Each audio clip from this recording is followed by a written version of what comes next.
शहबाज शरीफ London से वतन वापसी के लिए तैयार। पाकिस्तानी वक्त के मुताबिक रात 9 बजे तैयारा उड़ान भरेगा।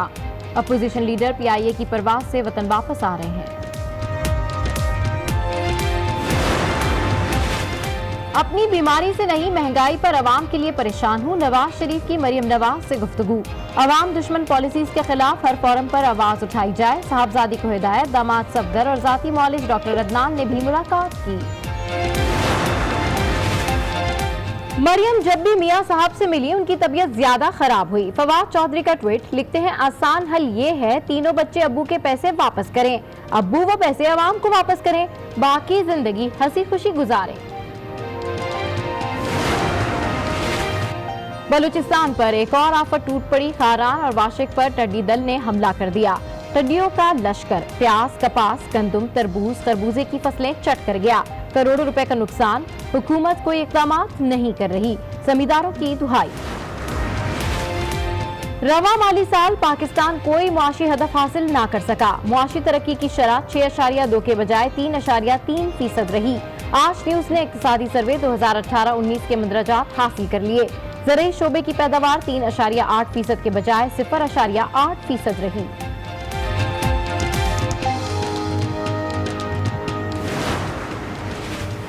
इमरान साहब, आप तमाम मज़ामीन में फेल हो गए। कौमी इक्तिसादी सर्वे आपकी नालायकी का सर्टिफिकेट है। मरियम औरंगजेब का रद्द-ए-अमल वज़ीर आज़म को मुल्की दिफा और मईशत के लिए संगीन खतरा करार दे दिया। कहा, इमरान कौम से मुआफी मांगकर घर चले जाएं। सरबराह जाफरिया अलायंस अल्लामा अब्बास कुमैली कराची में इंतकाल कर गए। अल्लामा अब्बास कुमैली तवील अरसे से अलील थे। वज़ीर आला सिंध का अल्लामा अब्बास कुमैली के इंतकाल पर गहरे दुख का इजहार। पंजाब में 177 रेस्ट हाउसेस आवाम के लिए खोल दिए गए। आमदनी से मुनहलिक इलाकों में तरक्याती काम कराए जाएंगे। वज़ीर आला उस्मान बुज़दार का ट्वीट। इससे कबल रेस्ट हाउसेस सरकारी अफसरान इस्तेमाल करते थे। और गजर के होपर गार्डन के आर्जी आशियाने सयाहों को खींचने लगे। बहती नदी का राग, पहाड़ों से टकराते पानी का शोर, खूबसूरत मुकाम पर रिवायती मौसीकी, मंचलों का रक्स, लम्हात यादगार बना लिए।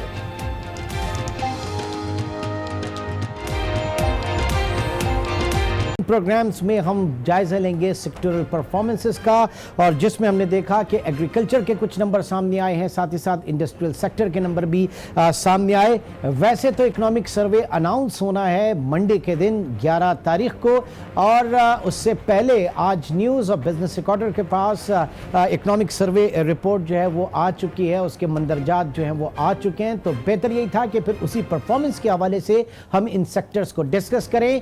आज के प्रोग्राम में हम डिस्कस करेंगे एग्रीकल्चर और इंडस्ट्रियल सेक्टर के इश्यूज, प्रॉब्लम्स, और साथ ही साथ इस नौमुंतखब हुकूमत जो कि अब पूरा 2 महीने बाद 1 साल हो जाएगा इस हुकूमत को। इस हुकूमत के आने के बाद पाकिस्तान में जो इकोनॉमिक रिवाइवल के जो बयानात थे, जो वादे थे, वो कहां तक वफा हुए और आगे सूरत हाल कितनी पेचीदा नजर आ रही है। आज के प्रोग्राम में हम इन्हीं चीज़ों का जायजा लेंगे। और इकोनॉमिक जो इंडिकेटर्स इस वक्त हमारे सामने आए हैं उसमें बड़ी वरीसम सूरत हाल सामने आई है। बहुत ख़तरनाक कहेंगे हम जो आदाद शुमार हमारे सामने आए हैं, आज आपके साथ डिस्कस करना चाहेंगे। सबसे पहले अपने पैनल का आपसे तारुफ कराता चलूँ। जनाब शब्बीर अहमद साहब इस वक्त स्टूडियो में हमारे साथ मौजूद हैं। शब्बीर साहब चेयरमैन हैं पाकिस्तान बेडवेयर एक्सपोर्टर्स एसोसिएशन के। शब्बीर साहब बहुत शुक्रिया हमें ज्वाइन करने का। उनके साथ तशरीफ रखते हैं जनाब कबूल मोहम्मद खटियान साहब, आप सदर हैं सिंध चैम्बर ऑफ एग्रीकल्चर के। खटियान साहब आपका भी बहुत बहुत शुक्रिया। पहले आप दोनों के साथ भी और नाज़रीन के साथ ज़रा मैं शेयर कर लूँ आज जो इकोनॉमिक सर्वे जो पिछले 365 दिनों में जो हमारी इकोनॉमी की जो कारकर्दगी रही, आवाम के साथ ज़रा पहले वो शेयर करते हैं। नाज़रीन, जो नंबर्स की मैं बात कर रहा हूँ, सबसे पहले जीडीपी ग्रोथ, हमारी इकोनॉमिक ग्रोथ की जो परफॉर्मेंस है, जो टारगेट था पिछले 365 दिन के लिए या माली साल 2018-19 के लिए, वो हमारी जीडीपी ग्रोथ टारगेट था 6.3% का। लेकिन इस ग्राफ में आप देख रहे हैं कि जो हमने अचीव किया वो महज 3.3%, 3.3% जो है हमारी इकोनॉमिक ग्रोथ रही। और अगले साल, आइंदा साल जो प्रोजेक्शन है वो 4% की जा रही है। बहरहाल काफ़ी जो है हमारी इकोनॉमिक ग्रोथ जो है वो सफ़र की, उसके क्या वजूहात रही अपने पैनल परफॉर्मेंसेस के ऊपर भी बात करेंगे। मैन्युफैक्चरिंग ग्रोथ की अगर बात करें तो लास्ट फिस्कल ईयर में हम ने जो टारगेट रखा था वो 7.8 टारगेट था कि इस साल हमारी जो इंडस्ट्रियल मैन्युफैक्चरिंग ग्रोथ होगी वो 7.8% होगी, लेकिन अनफॉर्चुनेटली ये 0.3% सिर्फ रियलाइज हुई है, 0.3%, 1%, आधी फीसद से भी कम, जबकि आइंदा साल इसका टारगेट जो है वो 2% मुख्तस किया जा रहा है। LSM growth, large scale manufacturing में भी हमने देखा कि हमारा जो टारगेट रखा गया था वो 8.1% ग्रोथ का रखा गया था, लेकिन जो अचीवमेंट हुई है वो -2% में जाके हमारी लार्ज स्केल मैन्युफैक्चरिंग, ये वो आदाद शुमार हैं जो हम चाहेंगे कि हमारे तमाम पॉलिटिशियंस, चाहे उनका ताल्लुक हुक्मरान जमात से हो या अपोजिशन की जमात से हो, देखना यह है कि ये जो सियासत हम कर रहे हैं, इस सियासत में हमारी मईशत कहाँ जा रही है, और मईशत के जो आंकड़े हैं वो इस वक्त हमारे सामने मौजूद हैं जो कि इंतहाई तशवीशनाक हैं। सर्विसेज सेक्टर ग्रोथ ने बहुत ज़्यादा पाकिस्तान को सपोर्ट करती है हमेशा, और इस मरतबा भी हमने देखा कि लास्ट जो हमारा टारगेट था वो 6.5% ऑफ GDP हमारा सर्विसेज सेक्टर ग्रोथ का टारगेट था, बट अनफॉर्चुनेटली उसमें भी कट लगा, 4.7% जो है वो रियलाइज हुई। कंस्ट्रक्शन एक्टिविटीज की अगर बात करें 10% का टारगेट था, 7.6% जो है इसमें ग्रोथ देखी गई। एग्रीकल्चर सेक्टर, जो कि पाकिस्तान बुनियादी तौर पर एक ज़रई मुल्क है, इस मुल्क की 51-52% आबादी जो है वो एग्रीकल्चर प्रोफेशन से वाबस्ता है, बिलवास्ता और बिला वास्ता, जिसमें एग्रीकल्चर में हमारा लाइव स्टॉक भी आता है। और एक पैटर्न हमने देखा कि मुल्क में जो ज़रई तरक्की होती है तो दूसरी तरक्की भी पैरेलल साथ चलती है। लास्ट ईयर हमने टारगेट रखा था एग्रीकल्चर ग्रोथ का 3.8%, 3.8% हमारा टारगेट था, जो कि रियलाइज जो हमने किया वो महज 0.8%, 1% से भी कम पिछले 365 दिनों में हमने एग्रीकल्चर ग्रोथ देखी है। इसी तरीके से मेजर क्रॉप की अगर बात करें, कॉटन क्रॉप की अगर बात करें, हमेशा बम्पर क्रॉप की हम बात करते हैं और एक्सपोर्ट करने की बात करते हैं। इस मरतबा हमारे जो आउटपुट का टारगेट हमने 8.9% रखा था, जबकि जो रियलाइज हुआ, मटेरियलाइज हुआ वो नेगेटिव में 12.7% ग्रोथ इन नेगेटिव जो है हमारी इस वक्त देखी जा रही है कॉटन आउटपुट की। लाइव स्टॉक की अगर बात करें 3.8% जो है इसका हदफ था, 3% जो है इसको हमने अचीव किया। और इंडस्ट्रियल ग्रोथ की तरफ अगर जाएं, बावजूद इसके कि CPEC के हवाले से बात की गई थी कि CPEC आएगा तो पाकिस्तान में एक मोमेंटम होगा इंडस्ट्रियलाइजेशन का, एक मोमेंटम होगा ग्रोथ का, और जो टारगेट हमारा था वो यकीनी तौर से 7.6% का टारगेट था, बट अनफॉर्चुनेटली जो हम अचीव कर पाए वो महज 1.4%। तो इस वक्त पाकिस्तान की मईशत जिस बुरे हाल में है, ये आदाद शुमार आपके सामने हैं। हमारे साथ इस वक्त मौजूद हैं कबूल मोहम्मद खटियान साहब और शब्बीर अहमद साहब। शब्बीर साहब, पिछला एक साल, पिछले एक पैटर्न अगर हम उठा के देखें पाकिस्तान में इकोनॉमिक ग्रोथ का, GDP ग्रोथ का, तो वो 2014 से अगर मैं लूँ 4.14%, देन उसके बाद 2015 में 4.24%, 2016 में 4.7%, फिर 2017 में 5.7%, 2018 में स्लाइटली 5.4% और अब 3.3%, चारों खाने चित। क्या कहेंगे? मतलब अभी आप देखा है अभी इंडस्ट्रियल का अभी टारगेट किया था 7.6%, आया कितना, अचीव किया 1.4%। अब अभी टारगेट फॉर 2020 कर रहे हैं हम 2 पर। मतलब क्या मजाक बना रहे हैं? मतलब कोई प्लानिंग नहीं कर रहे हैं। नहीं, क्या प्लानिंग थी ये मैं जानना चाह रहा हूँ। ये अभी आपने ये पूरा सजा दिखाया है। हाँ। और मतलब देयर इज नो प्लानिंग। क्या एक्चुअल में क्या हो रहा है? अब ग्राउंड रियलिटी क्या है? क्या आ रहा है इसमें कोई नहीं आ रहा है। उसी में हमको डर लग रहा है जो आइंदा क्या होगा। यानी हमारी एक्सपोर्ट इंडस्ट्री कंप्लीटली तबाह नहीं है, डिस्पाइट के आप 30-35% जो करेंसी डिवैल्यू कर चुके हैं, एक्सपोर्टर्स को तो फायदा होना चाहिए। कोई वो दैट्स ओनली वन टाइम, और बाकी चीजें बढ़ जाती हैं। यान, कॉटन और बिजली को सब मतलब रॉ मटेरियल तो आप इंपोर्ट करते हैं अपने एक्सपोर्ट के लिए भी। वही सब चीज बढ़ के फिर हमको नेट रिजल्ट हमारा आया था, वही चीज है। मतलब ये नहीं जो आपके एक्सपोर्ट से बढ़ जाएगी। मतलब इसमें मतलब हमारा कोई प्लानिंग नहीं है। आप कहते हैं हमारी ये जीरो रेटिंग की बातें कर रहे हैं। मैं इसमें क्या व्हाट विल डू, आगे क्या हुआ है? जाहिर है लोग चोरी करके खा गए, सेल टैक्स रिफंड गया। जेन्युइन एक्सपोर्टर कब लेने जाते हैं रिफंड, उसमें क्या आरपीओ जनरेट नहीं होता है। जाके 10% 20% वहाँ के एफडीआर में खर्चा करो वहाँ पर, और जाके फिर अपना रिफंड लो, और वो भी मल्ले टल्ले टाइम वाला वहाँ गुजार। रिफंड का कितना क्वांटम होगा? रिफंड कितना होगा अभी? बड़ा होगा, बड़ा इतना होगा, 250-300 अरब होगा। मैं बता रहा हूँ, जो अभी सबसे ज्यादा एक्सपोर्ट हुई थी हमारी 2006 में। पहले गवर्नमेंट थी खाली अपतमा की बातें जाके सुनती थी, कब हम पिक्चर है देन गवर्नमेंट हमको बुलाने लग गई। देन आप देखें एक्सपोर्ट 2006 तक वे कम टू बेडवे खाली एक्सपोर्ट 2 बिलियन को क्रॉस कर लिया था। अच्छा, अब क्या हो रहा है, वही अपतमा पिक्चर में आ गई, उन्हीं से मीटिंग हो रही है। नहीं चलो, अपतमा से भी अगर मीटिंग हो रही है तो बात ये कि यहाँ पे तो नहीं, मतलब वही चीज है, मतलब हमको सबको एक ही साथ चलाना है, वैल्यू एडिशन को चलाना है, खाली नहीं आप खाली उनको चला के आपके मुल्क को तरक्की करना है। नहीं तो यहाँ पे क्या इन फिगर्स में आपको लग रहा है कि आपके वहाँ चल रही है?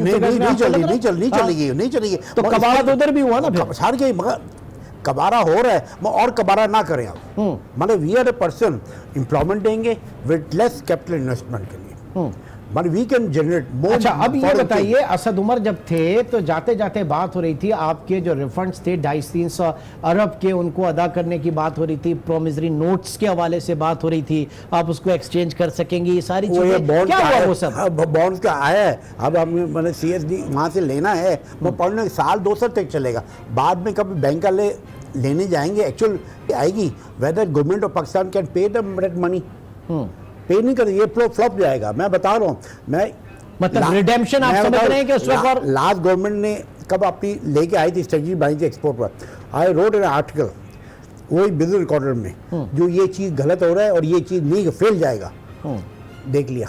इस गवर्नमेंट असद उमर साहब ने लेके आए, राज दाऊद साहब लेके, फिर टारगेट देख ली क्या आ रहा है, और अब क्या नई टीम आ गई, अब देखते क्या होगा। और मैं बता लो, जो इतना मार खानी है हमारे मतलब एम्प्लॉयमेंट, आप यानी बेरोजगार इतने हो रहे हैं, आप देखिए सिक्योरिटी का प्रॉब्लम आया हुआ ना, और चीज़ें हैं, लोग जॉबलेस हो रहे हैं, फैक्ट्रियाँ बंद हो रही हैं, फिर आपके बैंक के डिफॉल्ट होने हैं, आप हाई इंटरेस्ट रेट बढ़ाया है, उससे क्या समझते वायबल है, कब किसी ने इंडस्ट्री लगाई है उससे अपनी कोई नेचुरली अपना क्या होगा। आ जाते हैं उस तरफ भी आ जाते हैं। एग्रीकल्चर परफॉर्मेंस, खटियान साहब, एग्रीकल्चर में हम देख रहे हैं कि जो ग्रोथ हमारे यहाँ रहा है वो बड़ा बम्पी रहा है। एक 2014 में 2.5%, फिर 2.13% 2016 में, उसके बाद एकदम बहुत बड़ा डिजास्टर, ओनली 0.15% पे हम आ गए थे, फिर अल्लाह करके 2017 में बेहतर हुए 2.07%, फिर 3.81% लास्ट ईयर था, जो हमें था कि बड़ी एग्रीकल्चर हमारी बैकबोन इस वक्त है, और उसको मजीद बेहतर करने के लिए जो है वो फार्मर पैकेज के हवाले से बात हो रही थी। खान साहब जो है वो उनका कहना था हम किसानों के साथ खड़े हैं, और साथ खड़े होने पे हम देख रहे हैं कि आज ओनली 0.8% जो है आपके सेक्टर की ग्रोथ रही। क्यों सर? देखें, एक साल से पहले जब ये गवर्नमेंट आई थी तो हम लोग को आश्रय तो बहुत बड़े दिए गए कि तब्दीली, लेकिन तीनों चीज़ों की जगह महंगाई आ गई। अब हुआ यूं कि इन्होंने जैसे ही डॉलर को अप्रिशिएट करके रुपये को डिवैल्यूएट किया है, हम लोग की सारी इनपुट्स एग्रीकल्चर की बाहर से इंपोर्ट होती हैं, और डीजल इज फ्रॉम आउटसाइड, और हमारे सीड बाहर से हैं, हमारा डीएपी खाद बाहर से आती है, हमारा ट्रांसपोर्टेशन डीजल पे चलती है सारी, वो बाहर से आता है, और हमारी हर चीज़ तकरीबन देखी जाए तो इम्पोर्टेड है। लेकिन जब हम मार्केट में माल पैदा करके जाते हैं तो वो लोकल करेंसी भेजते हैं। हम लोग एग्रीकल्चर बहुत थोड़ी सी चीज़ें एक्सपोर्ट करते हैं, very few things are being exported from agriculture. अब इन्होंने इतना डिवैल्यू किया है रुपये को कि हम लोग की कॉस्ट डबल हो गई है, और इस वजह से ये प्रॉफिट में तो एग्रीकल्चर सेक्टर अब रहा ही नहीं। ये साल फार्मर्स की बर्बादी का साल रहा है, बगैर किसी सैलाब के, बगैर किसी हंगामे के। मतलब ये साल इस तरह नाकिस पॉलिसीज की वजह से, यू सी टीम नहीं थी इनके पास जो उनको समझा सके। वो ग्राउंड की टीम नहीं थी, वो ड्राइंग रूम्स में टीम बैठी हुई थी जिन्होंने बैठ के ये फैसले कर लिए, ना कंसल्टेशन की गई, ना किसी से पूछा गया। जहांगीर तरीन साहब जो है वो काबीना में जाके सर वो प्रेजेंटेशंस दे रहे हैं एग्रीकल्चर के ऊपर, फार्मिंग के ऊपर। टिल टुडे अभी तक वो लोग देखें, उनकी वो जो एग्रीकल्चर पॉलिसीज हैं वो कॉर्पोरेट फार्मिंग की पॉलिसीज हैं। जहांगीर तरीन बहुत बड़े फार्मिंग पैटर्न जिस पे करते हैं, वो इस तरह जिस तरह हम लोग के फार्मर्स छोटे छोटे हैं उस तरह नहीं सोच रहे होते। वो तो बहुत बड़े लेवल पे सोच रहे होते हैं कि जी 8,000 10,000 एकड़ के फार्म हो, उनके अपने farm need of the hour विचार तो यही है ना कि कॉर्पोरेट फार्मिंग की तरफ जाएं, आप It has to conventional की be, तरफ but नहीं you जाएं। see, I'll give you an example. बाहर के मुल्क से अभी एक यूके चैम्बर के हमारे पास लोग आए, हमसे मुलाकात भी हुई, उन्होंने कहा कि हम आके इन्वेस्ट करना चाहते हैं, लेकिन पाउंड उस टाइम पे 175 रुपए का था एक पाउंड। दे सेड कि हम 3 साल के लिए आके यहाँ पे इन्वेस्ट करें एग्रीकल्चर में या रिलेटेड एक्टिविटी में, फिर हम लोग 3 साल बाद जब वापस जाने लगेंगे अपने पैसे लेके तो पाउंड तो 250 का हो जाएगा। तो उसमें ये फिक्स कैसे फिक्स नहीं होगा, तो हम बाहर से पैसे लेकर क्यों आए कि हमारी मतलब मेहनत ये कहाँ आप चली हर गई? जगह पे देख रहे हैं कि ये इन्वेस्टमेंट क्योंकि डॉलर रुपए पैरिटी सेट नहीं है, You see, जिसकी वजह से it foreigners has to को be fixed। किसी भी मुल्क में आप तरक्की देखेंगे, दुबई में देखें, पूरा कतर में देखें, किसी भी मुल्क में आप जाएंगे, उनके रिजर्व्स है ना, हमारे रिजर्व नहीं You see, है। it has असल to मसला be- तो ये है ना, स्टेट IMF बैंक की- नोट छाप सकता है, डॉलर नहीं छाप सकता। IMF की पॉलिसीज पे इन्होंने अभी सारा अग्री करके 30-35% हम लोग को डिवैल्यू कर दिया, रुपये को खत्म कर दिया इन्होंने एक दिन में। सब प्रोग्राम में तो अभी भी नहीं गए आप। यूसी प्रोग्राम में जाने के आश्रय में ही इन्होंने खत्म कर दिया सारे रुपये को। तो देखें ना, डॉलर के इतना बढ़ा दिया है कि हमारी तो हर चीज, मतलब इंडस्ट्रियल इनपुट हो या एग्रीकल्चर इनपुट हो, वी आर ऑल सारी इंपोर्टेड है। उसमें हमारे डॉलर जितना महंगा होता जाएगा, हमारी कॉस्ट इतनी महंगी होगी, हम बाहर एक्सपोर्ट भी नहीं कर सकेंगे, फिर हम वायबल ही नहीं रहेंगे। किसी मुल्क दुनिया का कोई हमसे नहीं खरीदेगा, बिकॉज हम लोग की कॉस्ट इफेक्टिवनेस इतनी महंगी हम हो चुके होंगे। हमारी बिजली उन्होंने कहा है डबल कर दें, गैस उन्होंने कहा है डबल कर दें, मतलब इंडस्ट्रियल गैस तो डबल कर दें, घर की गैस भी सबकी डबल कर दी है। तो इसलिए देखा जाए तो इन्होंने पॉलिसी मैटर्स जो भी इनके थे, they could not handle it properly. अभी भी आखिरी लम्हे में हम लोग खड़े हुए हैं। इनको डॉलर को फिक्स 100 रुपए पे करना पड़ेगा किसी भी सूरत हाल में। They have to take it down. ये 150 रुपए पे डॉलर चलेगा तो हमारा कोई भी धंधा यहाँ पे कामयाब नहीं होगा। हम लोग लॉसेज में जमींदारी कर रहे हैं। पानी की भी शॉर्टेज है थोड़ी बहुत, उसकी वजह से भी डेफिनेटली असर है। बारिशें 3 साल से बहुत कम पड़ी हैं। सिंध सूबे में काफी डिजास्टर रहा है पानी का। लास्ट ईयर बिल्कुल पानी नहीं था, इस साल भी बिल्कुल पानी कम, अभी तक कम है जब तक बारिश नहीं हो जाती। अब सूरत हाल जो बन रही है यहाँ पे कि क्या डॉलर रुपये पैरिटी शरह तबादला जो है ये इसमें एक रुपए से ये तमाम मामला सामने आए, या फिर IMF के हवाले से जो बात की जा रही है, जिस तरीके से हमने अपना शरह सूद जो है उसको बढ़ा दिया, या दीगर जो इक़दाम हम कर रहे हैं वो ट्रांसलेट होकर हमारी इकॉनमी के ऊपर क्या असर डाल रहे हैं, यही हम आज के प्रोग्राम में डिस्कस कर रहे हैं। शब्बीर साहब भी हमारे साथ मौजूद हैं।